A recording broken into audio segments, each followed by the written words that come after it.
আল্লাহ কোরআনে সূরা আযহাবে বলেছেন কি, আপনারা নিজেরা পড়বেন। সূরা নূরে 33-এ কি বলেছেন? হে মুমিন নারীগণ, তোমরা তোমাদের লজ্জাস্থানকে হেফাজত করো, তোমরা তোমাদের চাদরকে বুকের উপর দিয়ে টানিয়ে দাও। এখানে বুক ঢাকার কথা বলে নাই, এখানে বলছে পুরো শরীর ঢাকার কথা, যাতে কোনো উঁচু নিচু স্থান বোঝা না যায়। আল্লাহ কি কোথাও বলেছেন তুমি তোমার মুখ ঢাকো? আল্লাহ কি কোথাও বলেছেন তোমার হাতে মোজা পরো, পায়ে মোজা পরো? কোথাও বলেছেন যে তোমার চোখ দুটো বের করে রাখো, পুরাটা কভার করো? তাহলে কি বলছে উলঙ্গ হয়ে পুরুষ মানুষকে শরীর দেখাতে? যদি মুখ দেখানো জায়েজই থাকতো তাহলে হযরত মুহাম্মদ সাল্লাল্লাহু আলাইহি ওয়াসাল্লামের স্ত্রী হযরত ওমর রাদিয়াল্লাহু আনহুর শব্দ শুনে তারা ঘরের ভিতরে চলে যাইতো না। এই যে আল্লাহ যতটুকুন বলছেন অতটুকুন করাটা হচ্ছে ফরজ, এর বেশি করা হচ্ছে বাড়াবাড়ি। দিন নিয়ে এমন একজন মানুষ কথা বলতেছে যে নাকি দিনের আগামাথা কিছুই বুঝে না।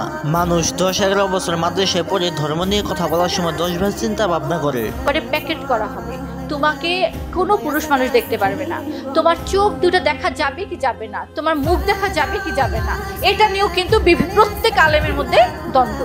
পৃথিবীতে এমন কোন আলেম নাই যে মেয়েদেরকে মুখ ডাকতে মানা করে, হাত ডাকতে মানা করে, পা ডাকতে মানা করে।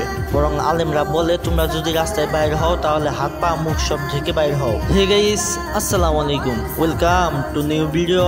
তো কেমন আছো তোমরা? আমি জানি তোমরা কেউ ভালো নেই এই ধর্ম ব্যবসায়ীদের জ্বালায়। শাহবাগীরা নতুন প্রজন্মকে এমন ভাবে প্রস্তুত করতে চাইতেছে যাতে তারা উলঙ্গ হইয়া রাস্তায় চলাফেরা করে। মানুষের মধ্যে হায়া লজ্জা নামক যে জিনিসটা আছে সেই জিনিসটাকে শেষ করে দিতে চাইতেছে। যখন একজন মেয়ে রাস্তায় বোরকা পরে বাইর হয় তখন নেশাখোর ছেলেও তাকে সম্মান দেয়। বোরকা পরে যখন মেয়েরা বাসে উঠে তখন ছেলেরা সিট ছাইড়া দেয় ওই মেয়েকে বসার জন্য।